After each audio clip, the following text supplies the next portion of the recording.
बिस्मिल्लाहिर्रहमानिर्रहीम। अस्सलाम वालेकुम। आज 20 जुलाई बरोज़ सोमवार। आज बात करेंगे हम बड़े अहम केस के हवाले से। जज मोहम्मद बशीर जो कि एहतसाब अदालत इस्लामाबाद के जज हैं, उनकी अदालत में Narowal city sports complex reference पर समाअत हुई है और अफलातून जो नून लीगी अफलातून है मुलज़िम एहसन इकबाल अदालत में पेश हुए हैं और अदालत के अंदर जो कार्रवाई हुई है और जो अदालत के अंदर आज की समाअत का हवाल है वो मैं आपके साथ शेयर करना चाहूँगा। जो वकला हैं एहसन इकबाल की तरफ से वो अदालत में पेश हुए, नए प्रोसिक्यूटर्स भी अदालत में मौजूद थे और बड़े ही दिलचस्प किस्म की ये समाअत हुई है, क्योंकि जहाँ पर एहसन इकबाल हो और एहसन इकबाल खामोश खड़ा रहे ऐसा हो नहीं सकता। और एहसन इकबाल अदालत को बेतुके सवालात ना करे या अदालत के सामने बेतुकी गुफ्तगू ना करे, तो मैं नहीं समझता कि इसलिए तो उसको अफलातून कहा जाता है। लेकिन आज जज मोहम्मद बशीर साहब ने उनकी इस गुफ्तगू के ऊपर जैसे क्लास लगाई है, मुझे नहीं लगता कि आइंदा कभी वो अदालत में खड़े होकर कोई बात करेंगे या अदालत के सामने सर भी उठाएंगे। आज केस की समाअत हुई। पहले मैं आपको जो हमारे नए सुनने वाले नाजरीन हैं थोड़ा सा डिटेल बता दूं। ये मैंने डिटेल लिखी है कि ये केस है क्या इनके ख़िलाफ़, और फिर हम आ जाते हैं आज की समाअत के हवाले से। नैब के मुताबिक एहसन इकबाल के ख़िलाफ़ जो एलिगेशन है वो एलिगेशन ये है कि बतौर वज़ीर मनसूबा बंदी एहसन इकबाल ने अख्तियारात का नाजायज़ इस्तेमाल किया है। एहसन इकबाल ने नारोवाल स्पोर्ट्स मनसूबे की लागत को गैर कानूनी तौर पर बढ़ाया। 3.5 करोड़ रुपए के मनसूबे की लागत 10 करोड़ रुपए तक बढ़ाई गई। उसके बाद जो लागत बढ़ाने की इजाज़त है वो भी सेंट्रल डेवलपमेंट वर्किंग पार्टी जो अथॉरिटी है उससे नहीं ली गई। एक तो जो 3 करोड़ का मनसूबा था उसको 10 करोड़ तक बढ़ाया, और फिर जो सेंट्रल वर्किंग अथॉरिटी है उससे परमिशन ली जाती है जब भी आप किसी भी मंसूबे को मज़ीद आगे लेकर जाते हैं, वो इजाज़त भी नहीं ली गई मुलज़िम एहसन इकबाल की तरफ से। साथ ये एक एलिगेशन है। साथ ये कहा गया है कि लीगी रहनुमा ने अख्तियारात का नाजायज़ इस्तेमाल करते हुए स्पोर्ट्स सिटी कम्प्लेक्स तमीर करवाया, जिसमें 6 अरब रुपए की खुर्द-बुर्द का इल्ज़ाम है। ये जो स्पोर्ट्स सिटी कम्प्लेक्स है ये एहसन इकबाल के ख़िलाफ़ 6 अरब रुपए का एलिगेशन है टोटल। जो ये कहा यह जाता है कि ये जो 3 करोड़ आपने सुना है वो एक उस स्पोर्ट्स कम्प्लेक्स के अंदर कोई एक बिल्डिंग थी जिसके ऊपर 3 करोड़ रुपए की लागत आनी थी, जिस बिल्डिंग को इन्होंने आगे 10 करोड़ तक ले गए, और ये जो टोटल मनसूबा है उसमें 6 अरब रुपए की खुर्द-बुर्द की गई है। ये इल्ज़ाम है। नैब अज़राए के मुताबिक स्पोर्ट्स सिटी कम्प्लेक्स भारतीय सरहद से सिर्फ 800 मीटर पर दूरी पर है और ये 44 एकड़ ज़मीन पर तमीर किया गया है, जिसके लिए PSDP में खसूसी रकम रखी गई। ये इल्ज़ाम है एहसन इकबाल के ख़िलाफ़, और ये कहा गया है कि मनसूबे के लिए तमाम फ़ंड्स पाकिस्तान स्पोर्ट्स बोर्ड के ज़रिए खर्च कराए गए हैं। एहसन इकबाल ने प्रोजेक्ट डायरेक्टर की अदम तकर्री से वाकिफ़ होने के बावजूद अहकामात दिए। स्पोर्ट्स बोर्ड की नई इंतज़ामिया ने 16 अप्रैल को वजारत बैन-उस-सूबाई राब्ता की तवज्जो दिलाई, जिसके बाद चेयरमैन नैब ने ये सारे के सारे मामलात को देखा और इनके ख़िलाफ़ रेफरेंस फ़ाइल हुआ। ये 6 अरब रुपए की खुर्द-बुर्द का रेफरेंस है अफलातून एहसन इकबाल के ख़िलाफ़। इसमें जो मुलज़िम है ये जेल भी रह चुके हैं। उसके बाद इस्लामाबाद हाई कोर्ट ने इनको दरख्वास्त ज़मानत पर रिहा किया था। इस वक्त इनके ख़िलाफ़ इंक्वायरी कंप्लीट हो चुकी है। लास्ट डेट ऑफ हियरिंग पर भी अदालत ने कहा था कि इनका रेफरेंस फ़ाइल किया जाए। जो नए प्रोसिक्यूटर्स ने उन्होंने आखिरी टाइम लिया था और आज उन्होंने आकर अदालत में रिपोर्ट सबमिट करवाई है कि रेफरेंस तैयार हो गया है। रेफरेंस की जो फ़ाइनल अप्रूवल है और उसकी जो परमिशन है उसके लिए रेफरेंस जो हेड क्वार्टर है नैब का उसमें भिजवा दिया गया है, और वो चंद दिनों में वो सिग्नेचर्स होकर आ जाएंगे और उसके बाद जो रेफरेंस की कॉपीज़ हैं वो अदालत में जमा करवा दी जाएंगी। अदालत ने कहा कि आपने रेफरेंस जो फ़ाइल करना था, आपने लास्ट टाइम भी हमसे टाइम मांगा था और हमने आपको टाइम दिया था, अब फिर आप टाइम मांग रहे हैं, जिसके ऊपर कहा गया कि हम टाइम नहीं मांग रहे बल्कि हम ये कह रहे हैं कि रेफरेंस तैयार हो चुका है। पहले रेफरेंस तैयार नहीं हुआ था, तैयारी के मराहल में था, रेफरेंस अब तैयार हो गया है और उसके ऊपर सिर्फ फाइनल सिग्नेचर्स लेने हैं। और हमारे जो नैब चेयरमैन हैं उनकी सदारत में एक मीटिंग होनी है जिसके ऊपर नैब अथॉरिटीज़ ने सिग्नेचर्स करने हैं और प्रोसिक्यूटर्स मुकर्रर करने हैं कि इन केसेस को परमानेंटली कौन देखेगा। इसलिए वो मामला थोड़ा पेंडिंग हो गया है, हमें टाइम दिया जाए और हम इस मामले को अदालत में जमा करवाने को तैयार हैं। और हम जो अदालत नेक्स्ट डेट देगी हम उस डेट से पहले अदालत में सबमिट करवा देंगे ताकि नेक्स्ट डेट ऑफ हियरिंग पर मुलजिम को कॉपीज़ मिल जाएँ और आगे इस केस की प्रोसीडिंग स्टार्ट हो जाए। जिसके ऊपर आज जो मुलजिम था एहसन इकबाल, उसने अदालत से कहा कि अब हालांकि वकला भी खड़े हैं एहसन इकबाल के, तो एहसन इकबाल कहते हैं जनाब ये ज़्यादती कर रहे हैं, मैं हर तारीख पर अपने काम छोड़ कर आता हूँ, अपने हल्के के लोगों की मसाइल मैंने हल करने होते हैं, मैंने उनके साथ रहना होता है, उन्होंने मुझे वोट किया है, उन्होंने मेरे लिए इतनी कुर्बानियाँ दी हैं, तो मैं उनको छोड़ के आता हूँ, तो बराए मेहरबानी ये टाइम कोई ठीक नहीं है, ये हर डेट पर तारीख लेते हैं, तो आप काइंडली इस केस को दाखिल दफ्तर कर दें। जब ये रेफरेंस फाइल करेंगे तो उसके बाद इस केस को आप रीओपन कर लीजिएगा या रिज्यूम कर लीजिएगा और मुझे इजाज़त दीजिए कि मैं अदालत में पेश ना हुआ करूं, और जब रेफरेंस फाइल होगा उसके बाद मैं पेश हो जाऊंगा।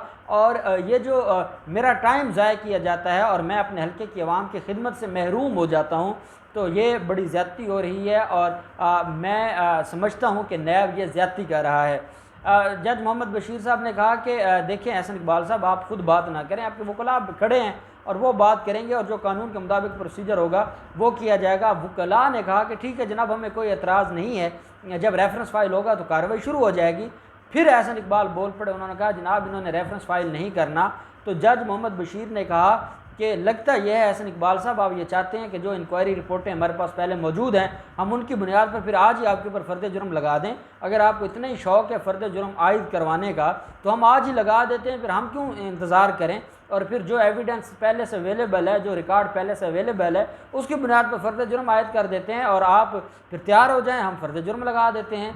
ये बात करनी थी कि एहसन इकबाल का रंग नीला पीला हो गया, वो परेशान हो गया और उन्होंने अदालत से कहा जनाब मेरा हरगिज़ ये मकसद नहीं है, मैं तो सिर्फ ये चाहता हूँ कि नैब इस मामले पर देर न करे। अदालत ने कहा कि ये हम तो सुनते हैं अक्सर केसेस में आप सिर्फ़ और सिर्फ नैब के ऊपर तनकीद करते हुए आपको अंदाज़ा ही नहीं है कि आप क्या कही जा रहे हैं और आप अपने केस का बड़ा गर्क कर रहे हैं। और वकला जो थे एहसन इकबाल के, उन्होंने वो नाराज़ हुए, उन्होंने एहसन इकबाल को आहिस्ता से धक्का दिया कि आप पीछे हो जाएं, आपका काम नहीं है बोलना। और अदालत को उन्होंने कहा कि जनाब जब तक रेफरेंस फाइल नहीं होता तब तक फ़र्द जुर्म की जो कार्रवाई है उसको पोस्टपोन रखा जाए। अदालत ने कहा आपके मुलज़िम को बड़ी जल्दी है, हमें तो कोई जल्दी नहीं है, हम तो कानून के मुताबिक देख रहे हैं। हाँ हम चाहते हैं कि ये मामला जल्द अज जल्द अपने मंतकी अंजाम तक जाए, लेकिन प्रोसीजर फिर प्रोसीजर है। अब उन्होंने रिपोर्ट सबमिट करवा दी और उस रिपोर्ट के मुताबिक ये बात सामने आ गई है कि रेफरेंस तैयार हो गया है, अब सिर्फ वो फाइनली सिग्नेचर्स होंगे और वो हेडक्वार्टर से आ जाएगा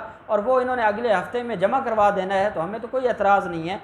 तो हम तो चाहते हैं कि ये मामला जल्द अज जल्द जाए, लेकिन अगर सिर्फ अदालत का डेकोरम ख़राब करने के लिए और अदालत के ऊपर प्रेशर डेवलप करने के लिए मुलज़म ऊंचा बोलेगा या मुलज़म अदालत से डायरेक्ट बात करने की कोशिश करेगा तो फिर हमसे उम्मीद ना लगाई जाए कि हम फिर कोई मुआफ़ी देंगे और हम फिर वो काम करेंगे कि जो इनके लिए मुश्किल हो जाएगा। और इन्होंने जो मुचलके और इन्होंने जो ज़मानत का रिलीफ लिया हुआ है, अगर अदालत के सामने इस तरीके की गुफ्तगू होगी तो अदालत इनको फिर कर देगी, अदालत फिर इनके मुचलके ख़ारिज कर देगी और अदालत सारे के सारे मामलात को देख लेगी। जिसके ऊपर जो वकला थे एहसन इकबाल को उन्होंने माजरत की, एहसन इकबाल ने ख़ुद अदालत से माजरत की और प्रोसिक्यूटर जो थे वो भी उन्होंने भी माजरत की अदालत से कि हमने भी अगर कोई ऊंची आवाज़ में बात की हम भी माजरत करते हैं। एहसन इकबाल ने भी माजरत की और वकला ने भी माजरत की, मुलज़म के वकला ने। और अदालत ने आखिर पर यह कहा कि नेक्स्ट डेट ऑफ हेयरिंग से पहले आप रेफरेंस फ़ाइल कर दें और उसके बाद मुलज़िम को कहा कि आपके ख़िलाफ़ फ़र्द जुर्म आयद होगा और जिस तरीके से आप विजिलेंट हैं हम ये चाहते हैं कि एक हफ़्ते में आपके ख़िलाफ़ केस डिसाइड हो जाए। और मुलज़िम नैब से पूछा गया कि आपने कितने मुलज़मान हैं जो आप लेकर आए हैं और आप कौन कौन से लोग हैं, जिसके ऊपर नैब ने कहा कि अभी हम डिस्क्लोज़ नहीं करना चाहते और हम ये चाहते हैं कि जब अदालत में वो जमा हो जाएगा रेफरेंस, तो उस रेफरेंस के साथ गवाहों के नाम भी आ जाएंगे, गवाहों की तादाद भी आ जाएगी और वो तब अदालत देख लेगी। हम प्री मैच्योर उन चीज़ों को डिस्क्लोज़ नहीं कर सकते। तो अदालत ने कहा ठीक है ये प्रोसिक्यूशन का हक़ है, अगर प्रोसिक्यूशन डिस्क्लोज़ नहीं करना चाहती या शेयर नहीं करना चाहती तो वो ना करे, जब रेफरेंस आ जाएगा तो देखी जाएगी। साथ जो वकला थे एहसन इकबाल के, उन्होंने कहा कि जनाब ये मामला असल में ये है कि हम तो इमरान खान के ख़िलाफ़ जा रहे हैं नैब के पास, और इमरान खान ने ये जो मनसूबा रुकवाया है इससे असल में नुकसान पहुंचा है। जिसके ऊपर नैब प्रोसिक्यूटर ने कहा कि जनाब अगर मनसूबा ना रुकवाया जाता तो अभी तो ये 6 अरब की खुर्द बुर्द है, जिस तरीके से ये लगे हुए थे, और 1 महीना मज़ीद ये मनसूबा चल जाता तो उसके बाद ये मामला कहीं 10 से 15 अरब रुपए में चला जाता। और जिस तरीके से इन्होंने हराम की दौलत समझकर उसको लूटा है, वो जब रेफरेंस आएगा और रेफरेंस के अंदर एविडेंस आएगी तो फिर जनाब को पता चलेगा कि ये मामला असल में हुआ क्या है। जिसके ऊपर जो वकला थे एहसन इकबाल के, उन्होंने कहा जनाब ये गलत बात कह रहे हैं। तो अदालत ने कहा गलत बात तो आप लोग कह रहे हैं, अगर आपने कोई वज़ीर आज़म के ख़िलाफ़ दरख्वास्त देनी है तो आप जाएँ, जो प्रोसीजर है आप उस प्रोसीजर के तहत दरख्वास्त दें, अदालत को बताने की क्या ज़रूरत है।